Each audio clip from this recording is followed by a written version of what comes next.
So I'm happy to introduce Ilia Nekrasov from University of Michigan, and he'll talk to us today about arboreal tensor categories.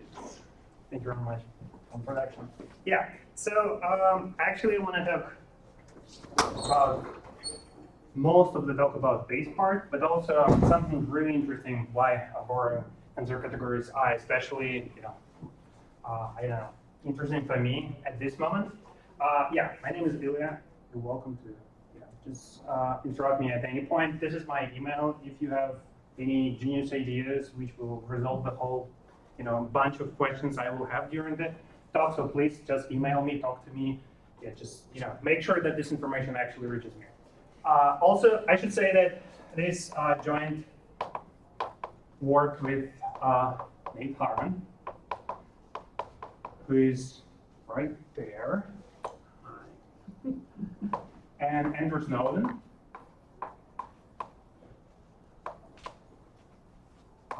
And here, I should be completely clear, because when I'm saying joint, it's actually, I just like, when it's like, it's these two persons, they actually built the whole train and kind of, pushed it, and now it's moving, and I just joined on one of the stations, and I only writing for I don't know, for several months right now. So, but if you want to know more about what I will be talking about, especially kind of fundamentals, not related to some specific examples, you should read the fundamental work of Nate and Andrew on logomorphic groups and tensor categories. And also, of course, just talk to Nate because he's one of the people who made it. So yeah. Yeah. Okay. So now I actually want to first start with this work, tensor categories. So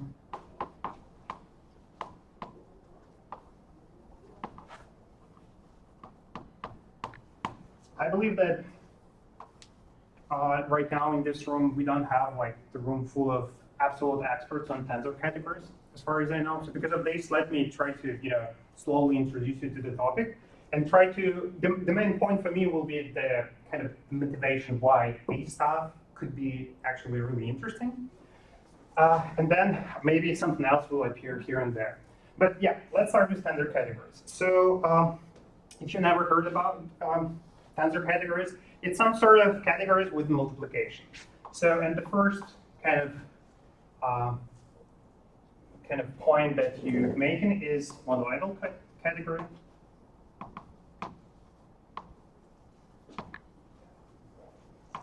And you should think about this as a category with multiplication.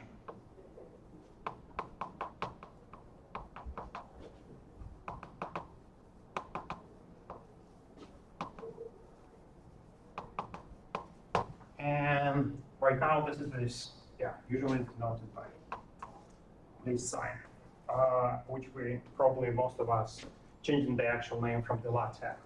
But let me ask you, have you ever seen something like this in your life? Multiplication in categories. Nate, you're not allowed to answer. Come on. Yeah. Huh? Yeah. So, yeah? It's like, what are the examples you know? Especially if I have somebody like PhD students or postdocs. And if you're not an expert on this stuff, so please. Finite dimensional half algebras. Finite dimensional? Half algebras. Categories with finite dimensional half. Okay, yeah, that's true. So for half algebras, yes, you have some, for example, you can consider the whole category of half algebras or modules or half algebra, yes. Any other examples? Vector spaces. Vector spaces, yes, thank you very much. Yeah, this sign the first time when you encounter something like, okay, that was the first time, for me at least, when I encountered this, it was a tensor product for vector spaces. And usually, oh yes, by the way, I didn't say this, but it's kind of important. Here, everything, okay, let me write it here.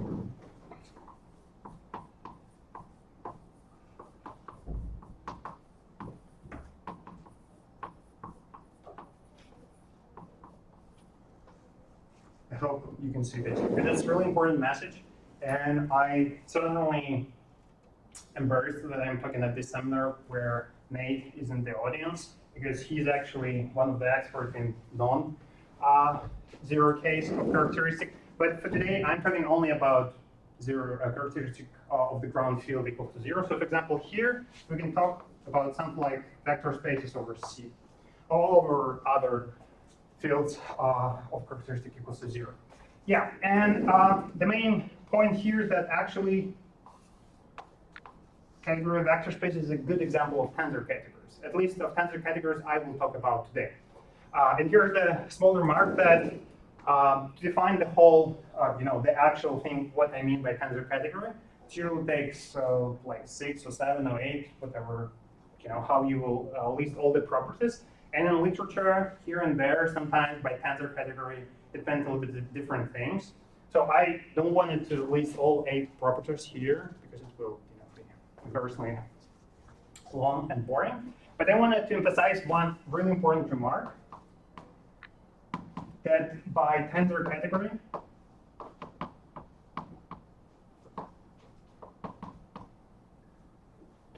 I mean regions, tensor category.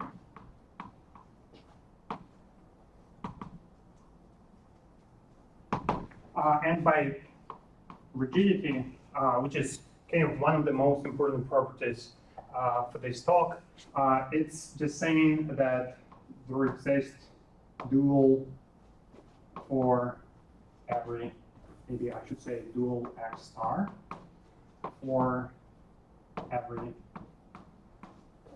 object X. And if you're really an expert in this field, you will say something like left dual, right dual, and all this stuff.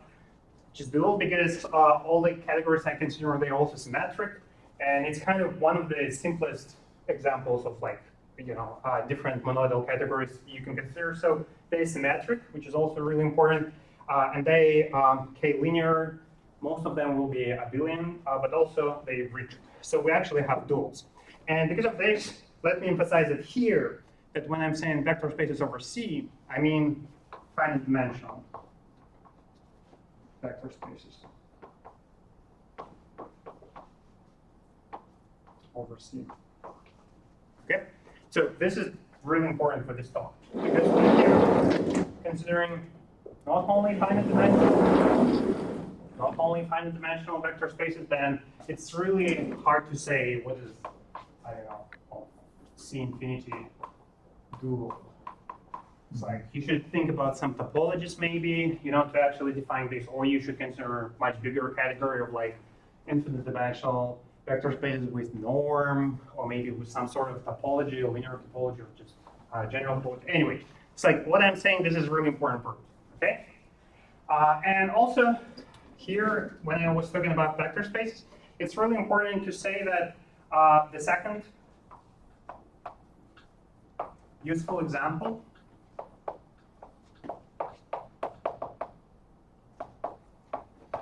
is finite dimensional representations, let's say, again, over C for any finite G. So once again, if I truly do not know, but if somebody, just covered in his algebra course representations of finite groups, this is a perfect example. It's like this is the stuff you should think about during the whole talk here. Okay, makes sense? Okay, next. So now let me go to something more interesting. I want to talk about Deligne's theorem.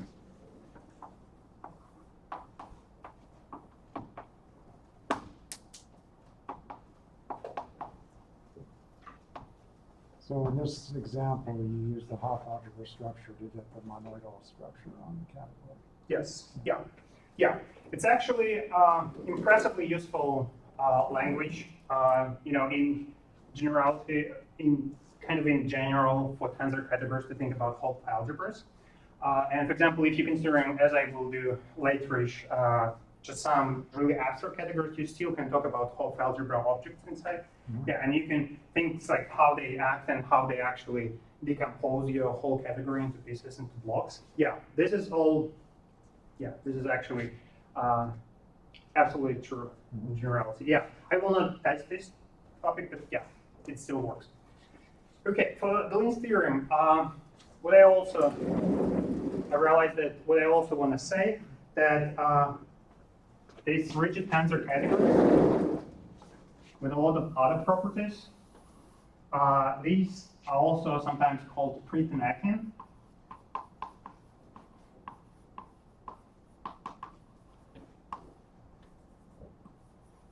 Categories. And this name pre-Tanakian will be actually a really important explanation why the Deligne theorem is, actually a really important result. And to formulate this theorem, let me talk about the length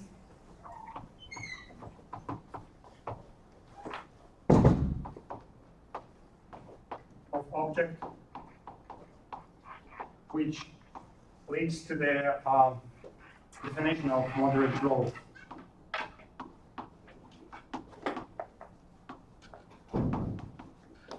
In pre-Tanakian category C. But first, this one. Once again, if you have some background in homological algebra, then you probably already know what the length of the object is. It's kind of the length of the corresponding filtration. But let me one more time emphasize that it's actually really easy to understand in even examples like this, or examples like representation, finite dimensional representation of finite groups. So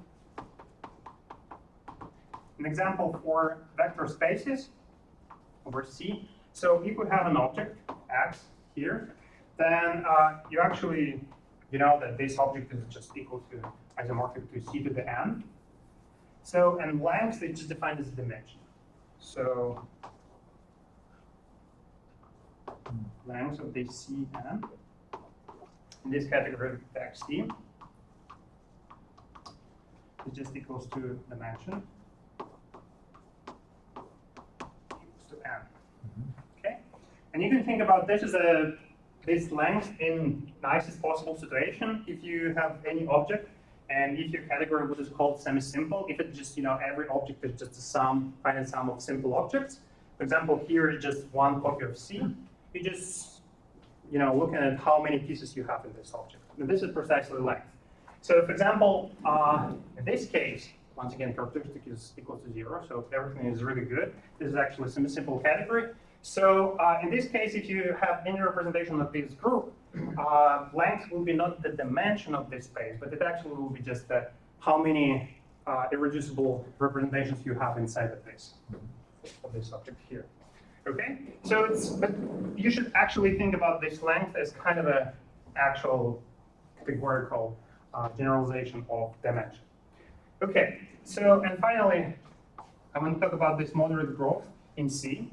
Yeah, by C over this talk, the general C, I will denote such pre-Tanakian category. So we're saying that it has moderate growth if for every object X in C, there exists a constant n X such that length, or once again, categorical dimension of X to the power n less or equal than nx to the power n. And let me put m here and m here, just because it's actually different from this m. Okay? So once again, what is written here? So you take your object, because you have, as I explained at the beginning, you have multiplication. You can just multiply your object many times, m times, and then you just look in what is the length of this object, and you just wanted to say that it's actually some sort of exponential boundary from above. And in this excellent, simple, but still excellent example of just a dimension, you can think about this c to the n, and then you take an m tensor power. And in this specific example, length will be precisely dimension of c to the n to the power m. Okay? Yeah, this is precisely what you're teaching in like, when you introduce in tensor products for usual vector spaces, for finite dimensional vector spaces, you're talking about like how the basis looks like, right? It's like m places and m different basis vectors can go there. Does it make sense? Yeah? Okay, cool. So, yeah, this is the definition of moderate growth. And now finally, I can formulate this definitely amazing theorem.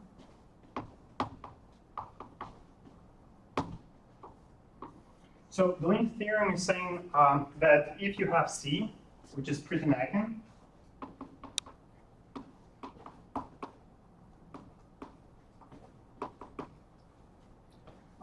and plus you have this moderate growth condition,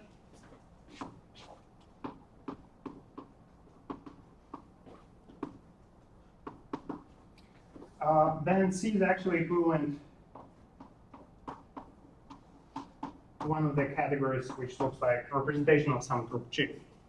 And here I should be, if you really want to know the rigorous formulation of this theorem, so first of all, G is not just a group, it's super group. It's like, some super vector space, and super, it's not my point of view on them, it's actual, mathematical rigorous definition of super vector space.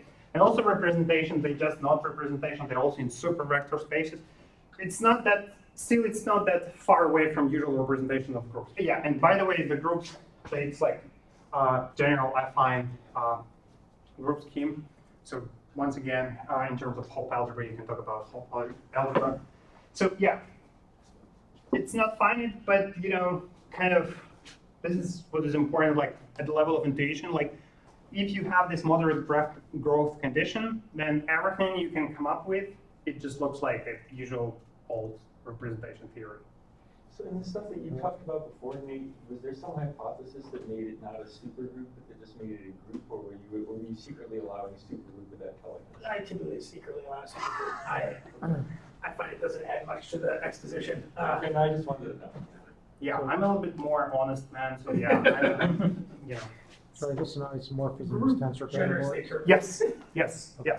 Yeah, it's not just equivalence of just categories, it's actually equivalence of tensor categories. Yeah, so tensor product is actually coming from tensor product of representations, yeah, and all of these, other structure of the Criton-Eigen category, yeah. So it's kind of, at some point, I don't know, when the first time I saw this theorem, I thought that like, okay, yeah, probably we're done here, so Deligne solved everything, everybody, we can go home, and just celebrate the amazing theory in mathematics. But this is, this point of view of that, like everything is solved. Only if you don't read the next paragraph in any textbook on tensor categories, or Eigen categories.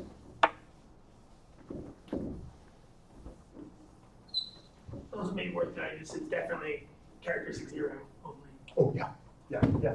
And I suppose the proof is it somewhat constructive, like I'm thinking like the Frege-Mitchell embedding theorem, where you can actually describe the abelian group, or the ring. So it's like, is it constructive in the sense that you can tell me what G is, or is it just saying there is something? Yeah, some sort of, yeah, because like actual Deligne's theorem is saying that you have a special fiber functor to vector spaces, and your G is just automorphism group of this functor. So yeah, of some sort is like, if you actually know if you can build this functor, then yes, G is really easy to, to get from this. But yeah, It is just one way to do it. I guess. Deconstructing this fiber functor from the moderate growth condition is actually like not super explicit. So you could do it, you just don't want to do it. Yeah. Well, it might be hard to tell what G is. Yeah, that's also true. Yeah. So you don't need semi-simplicity in your category, right? No. So you can take like, let's say you take the category of rational representations for GLML. So Yeah. then this would actually fit in there. Yeah. Okay. Yeah. I understand. Yeah. Yeah, semi-simplicity will play a big role a little bit laterish. Yeah, but right now it's, yeah, nothing, yeah, I didn't say anything. And And that- by the way, And also, that is characteristic zero too. yeah. There is a version, actually really recent theorem. I'm not sure if I'm even qualified to talk about this, but there is some generalization in characteristic P about some Berlin categories, which kind of, you not only need these, but some sort of other special categories in characteristic P. But yeah, it's totally different story. This is the reason why I have this condition. And also, I should say that these categories, they traditionally call it Nakian category. So, and this theorem in this jargon, it's just saying that if you have pretty Nakian category of moderate growth, then it's Nakian. And it's really kind of natural question, at least for me, to ask, is it true that pre-Nakian is always Nakian? It's like, is it true that all pre-Nakian looks like this? Do we actually need this moderate growth? And this is the important part. That's actually Deligne 2, 3. Deligne's wrap ST. That's really important that Deligne also, after this theorem, he also constructed some categories which are pretty Nakian, not of moderate growth, and they don't look like this for any affine supergroup G. And now, finally, instead of just talking about this in the terms of Deligne's kind of abstract formulation, let me now employ this approach of Nate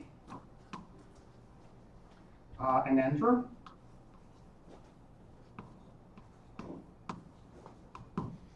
How to think about these kind of categories. So these two guys, what they're saying the following. So you can define some sort of what is called measure. So you're first starting with group S infinity of all permutation of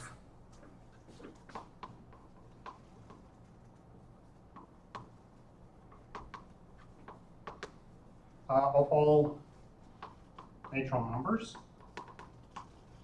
which sometimes I will denote by omega. So permutations of all this stuff. So, and then you can define some sort of measures, not really in, they're not really measures in the usual sense, but they, some properties are really similar to measures.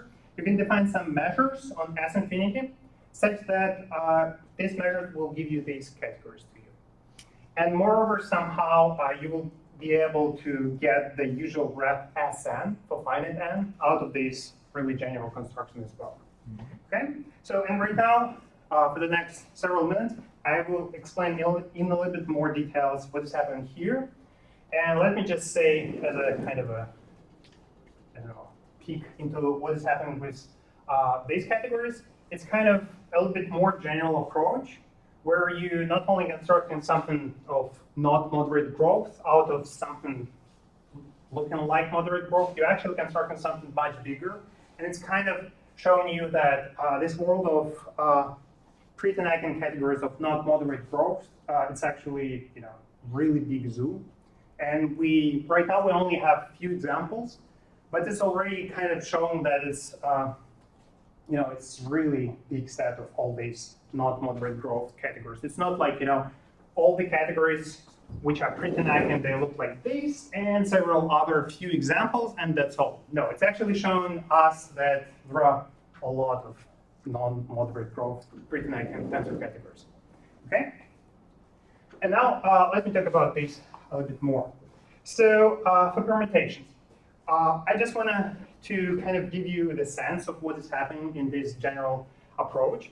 And for this, let me start with something really kind of classic for introduction to rep ST. So let's say that you have just a C with a trivial action of Sn, just trivially. And also you have C to the n with the action of Sn permuting coordinates.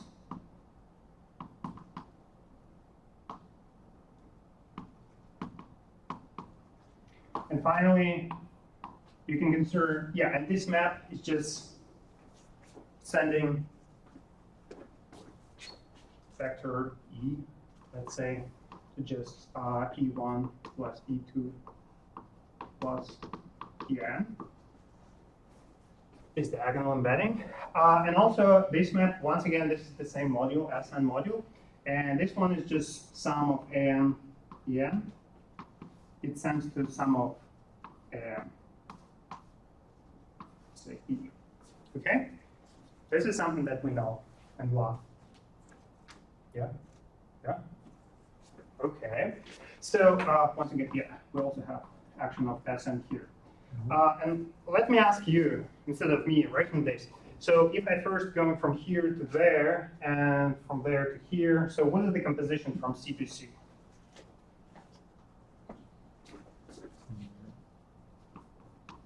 Multiplication by n. Yep, precisely. So first you go from E, then you go to sum of all these things, and then you just take in the sum of all the coefficients, which are just 1 plus 1 plus 1 plus 1. So the composition is just saying to you that 1 is sent to n. And this is true for any n. So actually, any, if you can put n here, you can will have n here. And also, this is just one example, but for example, you can consider something like C, and then you go to, let's say, something more fun, C, what is called exterior power, but let me just call n minus 1. Whereas here, all basis elements, they look like EI, J, for I and J. Then you, again, go to C. And something like this, and once again, let's say that this is just diagonal embedding, and this is just sum of coefficients. And in this specific case, it will be just n times n minus 1 for the composition. Will be n times n minus 1. So that E goes to this n times n minus 1 E.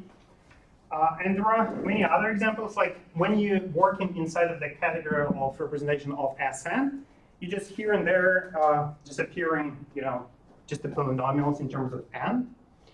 And it was kind of the initial idea of Deligne, just to replace this n with some variable, it's t specifically. Okay, so, and this is precisely what's happening in approach of Nate and Andrew.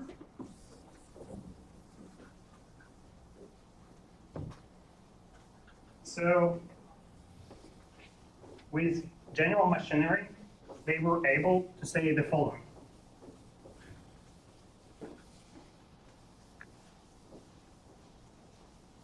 Yeah, for the map step, you need like a camera which covers all these 3 boards, even more space.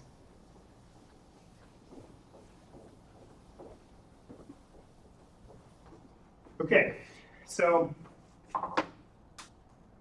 what they saying to us? They're actually saying the following, that you can actually find the ring theta of S infinity. This is the ring of all measures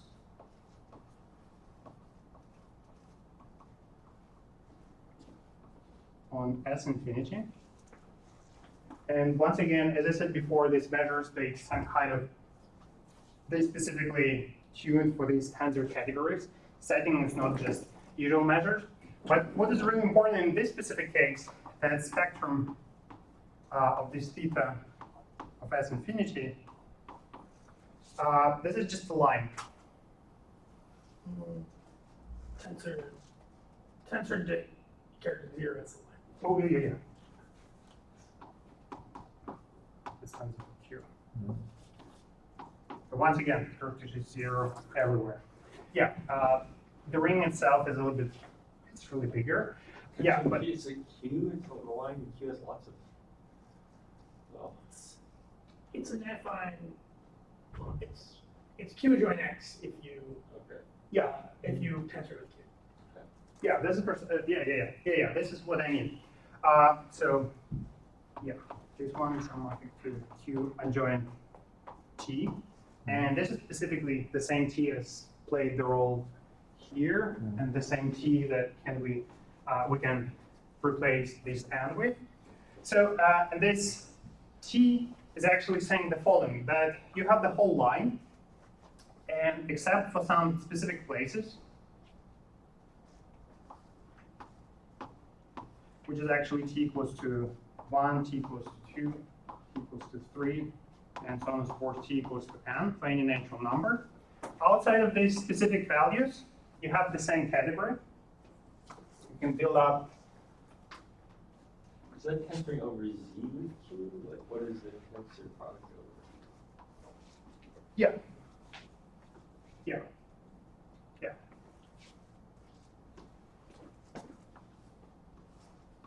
So for T, not in natural numbers, we get this wrap as T, which is actually not just any tensor category. This is actually impressively nice, which is, it's actually semi-simple.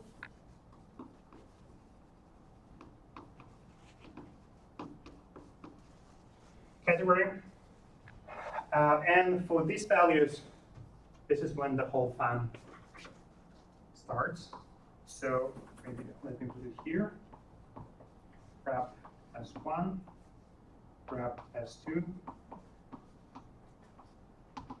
and generally wrap Sn. These categories, they're not even abelian, so it's not really easy to explain what is going on there. But what is really important that for all these really difficult categories, difficult to understand categories, they actually impressively beautiful. But for all of them, there is this process which is called semi-simplification.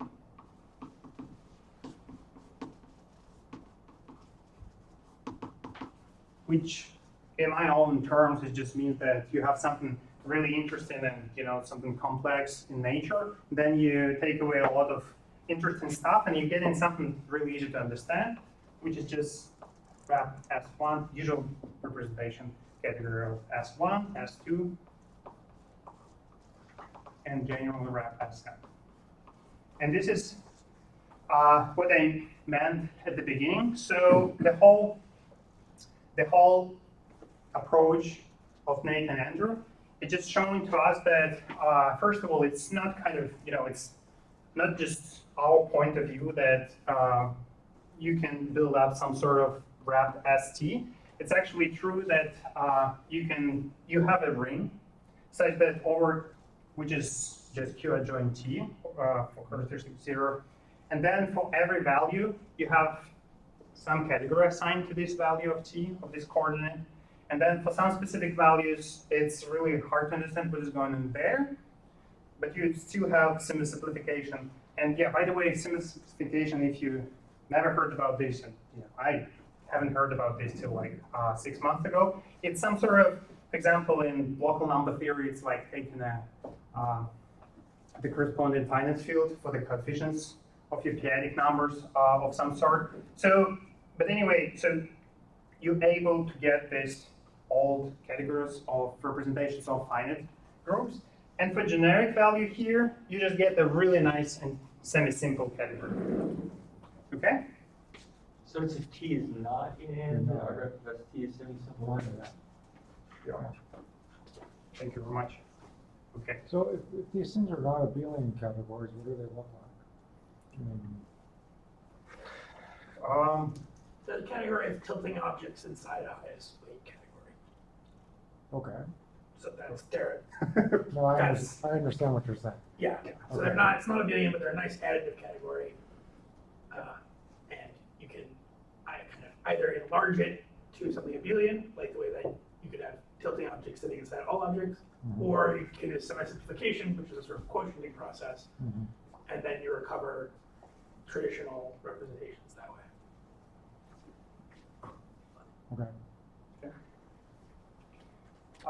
Yeah, and let me emphasize one last time that this T is actually first was kind of guessed from all these polynomials here, just to replace this n with some variable, which originally came from this S infinity, just all permutations of this infinite set, infinite countable set. Okay? And now I'm finishing this part, and I finally want to go to trees. This is what the first word stands for there.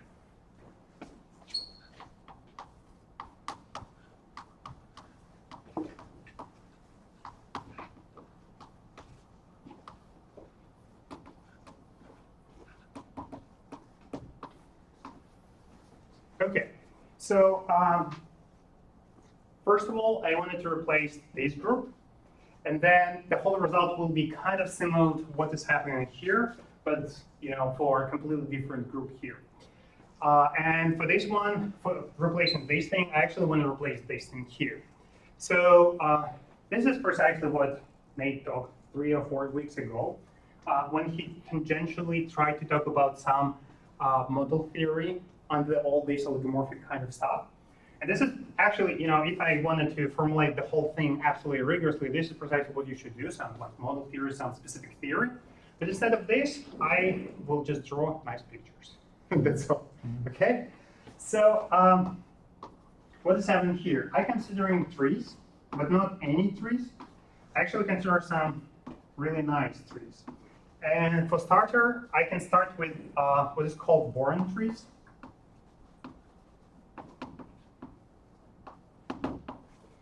And boron trees looks like this.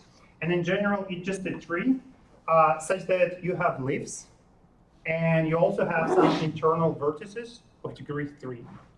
Okay, so for boron trees you have leaves, which means that degree of these vertices equals to 1.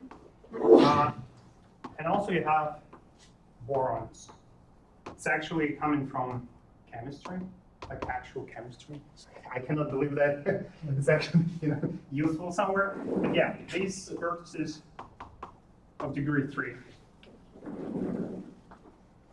Oh yeah, by the way, in chemistry, these leaves they called hydrogen, because this is precisely how hydrogen works. It's only one connection, right? And for borons, you have 3 connections.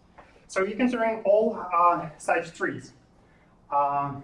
And then, like here, I was not considering all finite sets. I just considered somehow like universal finite set in some sort, in some way.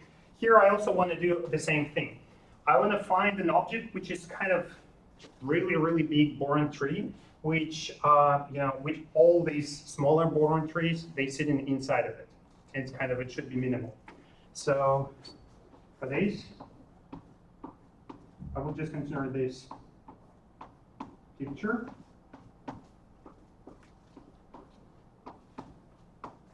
And so on and so forth.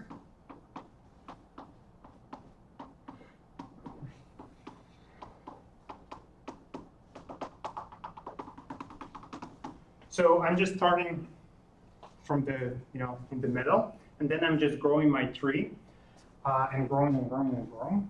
And I should be absolutely careful here because it's not just that easy.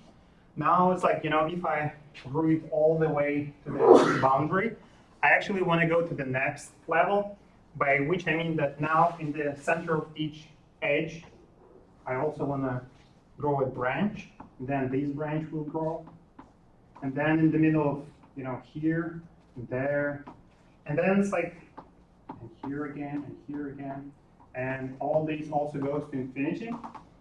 And after all, what you will get, it's kind of the original tree, but then between any two vertices, internal vertices, you actually have infinitely many branches, which also kind of, branching everywhere. So, and this will be my object, which I will call omega 3. 3 stands for boron. It stands for these 3. Maybe let me use the color here.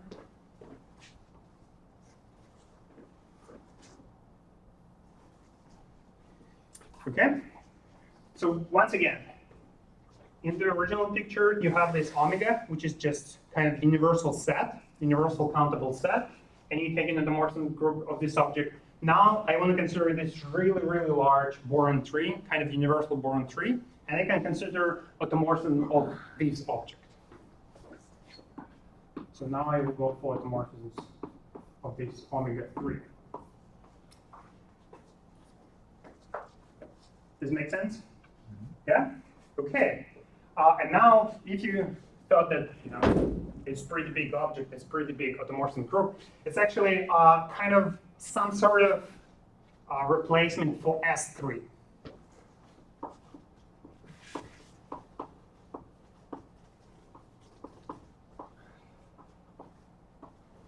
S3 is just symmetric groups on 3 elements. And what I mean by this, now I can go full wild mode. I can actually say that all my internal vertices, they are not only borons, they can be of any degree. So this number I can virtually replace by an infinity, any degree internal vertices. So because of this is actually every internal vertex here, it will just grow infinitely many, countably many branches, and then it's like on every branch, all this becomes really, really messy. So, and if I replace this with infinity, it will be this omega infinity. So, and now this is the object which actually replaces alt omega.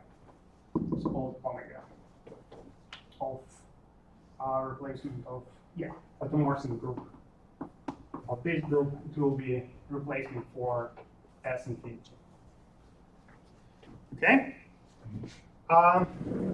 Okay. So this is just the beginning. It's like we have this stuff.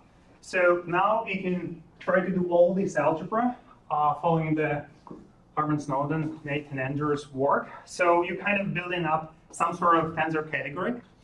By tensor category here, I actually mean some rigid symmetric tensor categories. And what it turns out that you also, here and there, you will see some sort of parameter, just appearing everywhere. And let me show the final picture.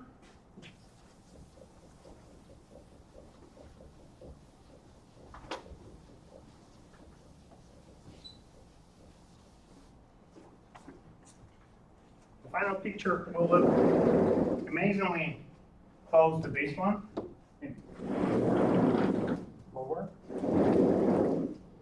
So, in other words,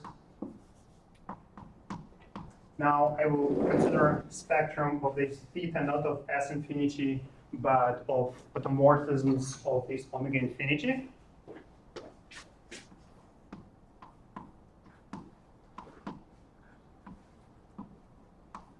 Once again, curve to 0. And let me be completely honest here. The whole picture, if I want to talk about the whole spectrum, it's much more, not much more, but it's more complicated. But still, we have a line inside which impressively reminiscent of what is happening here. So we have one parameter t. So this one is, it has something isomorphic to spectrum of Q of t. And now you have special values at t equals 3, t equals 4, t equals 5. Okay, it's too long. T equals n for any n greater or equal than 3. And okay, the green one. So for a general parameter, it's actually, if I'm really rigorous, like t not equal to infinity, even for t equals infinity, you can say something, but just on this line is precisely what you're looking for, nothing else. So you will get, in general, not in n greater or equal than 3, you will get this wrap of automorphisms of omega t. Which is nice and semi-simple. absolutely the same kind of behavior. And for these specific numbers, you will get some non-semi-simple categories. And it's actually, let me be specific.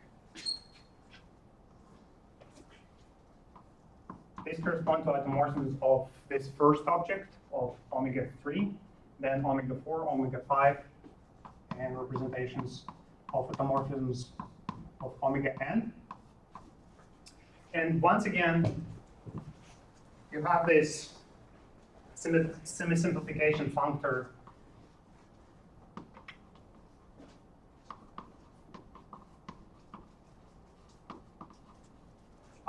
which will lead just to representations of automorphisms of omega 3 and in general for omega n. Absolutely the same. Okay.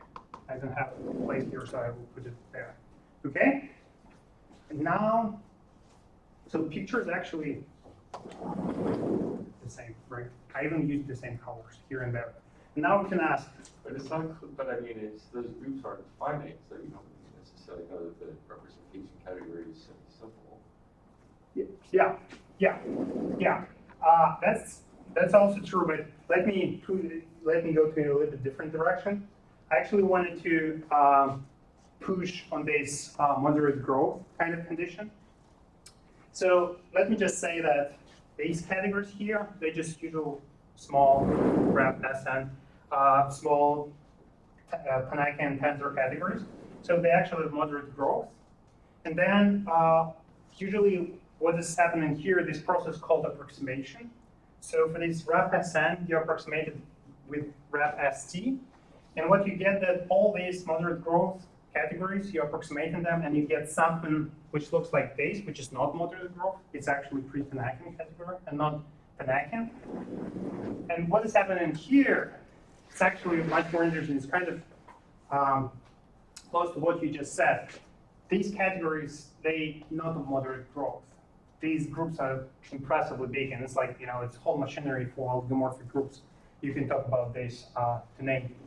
And then you're approximating them, and you're also getting this, even bigger categories. So it's kind of the first example when you're taking something already big, and you're approximating and getting the next kind of layer of this non-moderate growth categories.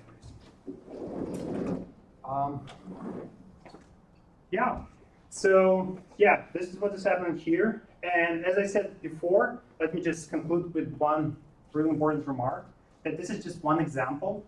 It's by no means,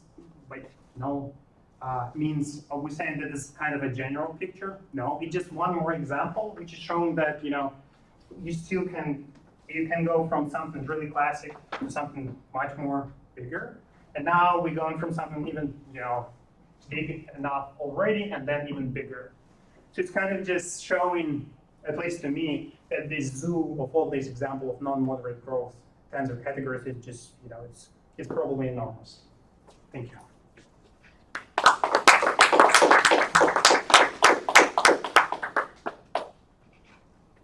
Any questions for the speaker?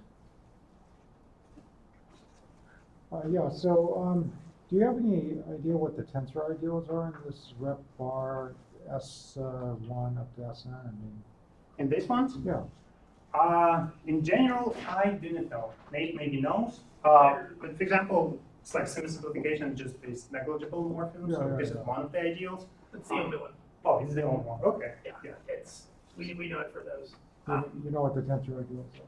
It's exactly The only one. the only one is the kernel of this semi-simplification. Okay. So it's like negligible The morphism. story, there's a GL, instead of like symmetric groups, you can take general linear groups, Mhm. and there's more. Yeah, but it's But they're also completely different. classified. Yeah. But yeah, for this one, it's just this. But let me just maybe kind of emphasize this, because usually a lot of times when people talk about Deligne's categories, they not only talk about rep ST, not only this kind of stuff for S infinity, but also for general infinity. And this stuff is completely different from what is presented here. So GL infinity over C or whatever, it's completely different kind of stuff. Yeah, it's which was not correct yet. Do the new categories you construct here, do they strictly generalize the SNs? For example, do you get an embedding of rep SN into rep on omega n or something? Yeah, this is a good question. Answer. So I know that there is some sort of map from this group to rep S3, for example, to rep S4, and so on and so forth. But to be completely honest, it's so. For example, it's not. I think it's not true that this is the only such map of some sort. So it's like some connections. I know some connections. Yeah, but not in all of the like classification results. Yeah, but they definitely. So this picture is actually kind of, it's not a coincidence that here you have omega 3 as well as like S3 here and 4 and 5 and so on and so forth. There's Yeah. a lax monoidal functor from rep Sn to the corresponding on. Yeah. Also, at the level of structures, as I explained here, it's like I skipped the whole part about model theory again, but at the level of structures, you can consider like rep S3 or rep Sn. It's kind of corresponding to all finite sets with size up to n. And it's actually this thing embeds into the trees with these degrees up to n. It's kind of also, can be embedded at that level. And this is precisely what corresponds to this lax functor.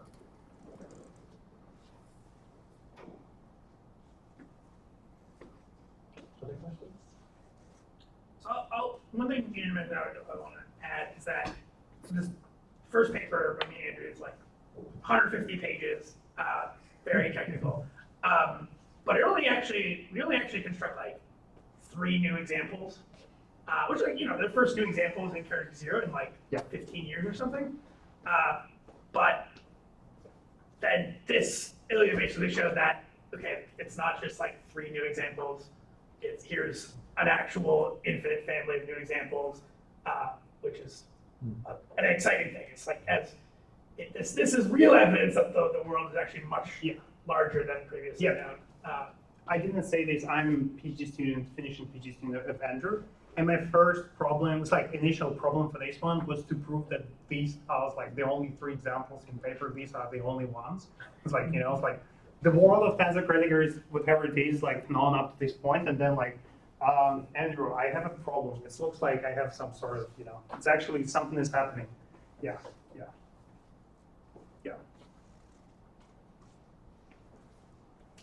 It's true. Maybe one thing I can add here is that, as Nate just said, these are kind of, especially for the last couple decades or like 10 years, these are really exotic examples in some views.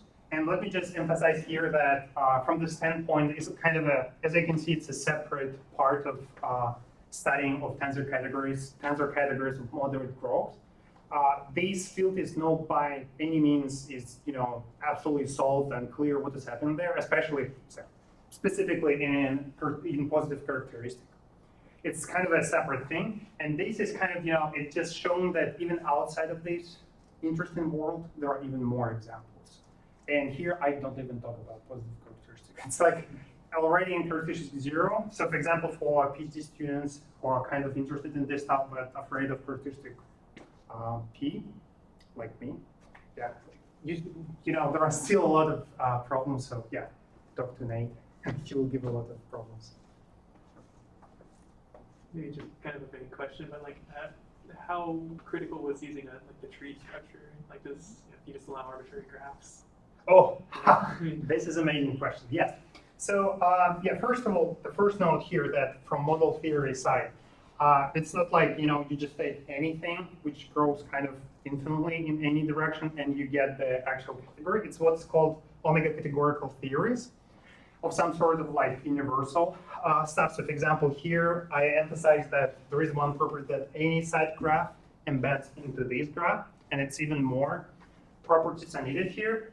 But for example, what you just mentioned is like if you take the class of all graphs, just all graphs, not only trees or not only planar graphs, just all graphs, it's actually also omega categorical theory.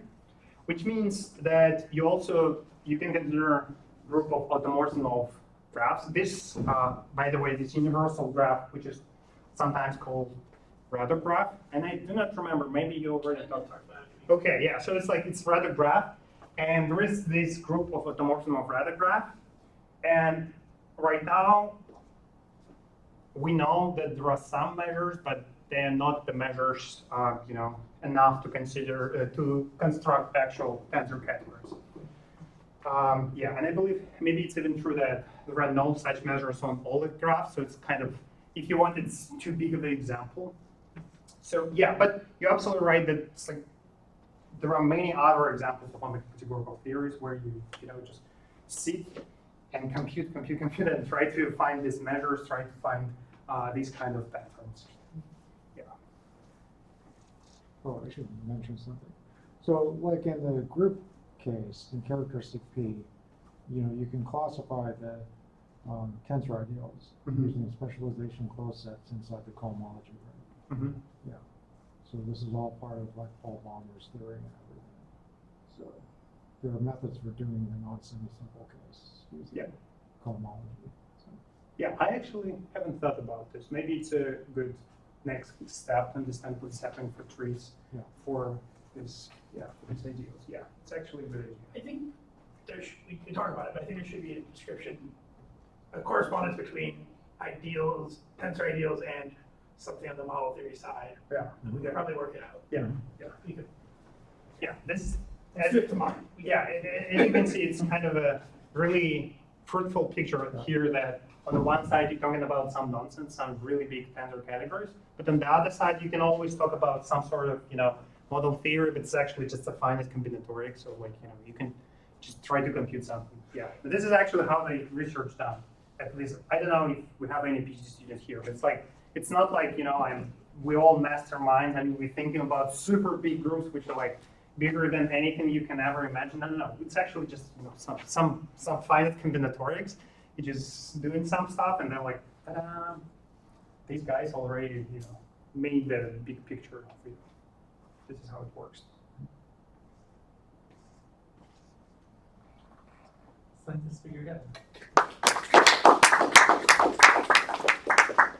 Right, for today's seminar, I should